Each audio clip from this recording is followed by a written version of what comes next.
అస్థిపంజర వ్యవస్థ. కపాలంలో కదలగలిగేది ఒక ఎముక, అది కూడా కింద దవడ. కపాలంలో కదలగలిగే ఎముక తల అది ఒక ఎముక, అది కింది దవడ.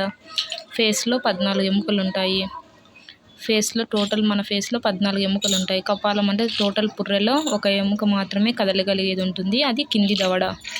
ఫేస్లో 14 ఎముకలుంటాయి. వెనుక 8 ఫేస్లో 14 ఎముకలు కదా, అందులో వెనుక సైడ్ 8 ఎముకలుంటాయి. కపాలంలో 22 ఎముకలుంటాయి. దాంట్లో కదలగలిగే ఎముక ఒకే ఒక ఎముక, అది కింది దవడ. కపాలంలో టోటల్ 22 ఎముకలుంటాయి. దాంట్లో మళ్ళీ ఫేస్లో 14 ఉంటాయి. ఫేస్లో వెనుక సైడ్ 8 ఎముకలుంటాయి. ముఖ సౌందర్యం, అందం గురించి అధ్యయనం కాలోలజీ అంటారు. ముఖ సౌందర్యం, అందం గురించి అధ్యయనం కాలోలజీ అంటారు. కదలలేని ఎముకల సంఖ్య 21. టోటల్ కపాలంలో 21 ఎముకలుంటాయి కదా, కపాలంలో కదలగలిగే ఎముకల సంఖ్య 1, అది కింది దవడ. కదలలేని ఎముకల సంఖ్య 21.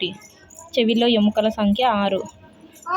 ఈ చెవిలో 3, ఆ చెవిలో 3, టోటల్ 6 ఎముకలు. చెవిలో ఎముకల సంఖ్య 6. నాలుక కింద ఒక ఎముక, దాని పేరు హయాయిడ్. నాలుక కింద ఒకే ఒక ఎముక ఉంటుంది, దాని పేరు హయాయిడ్.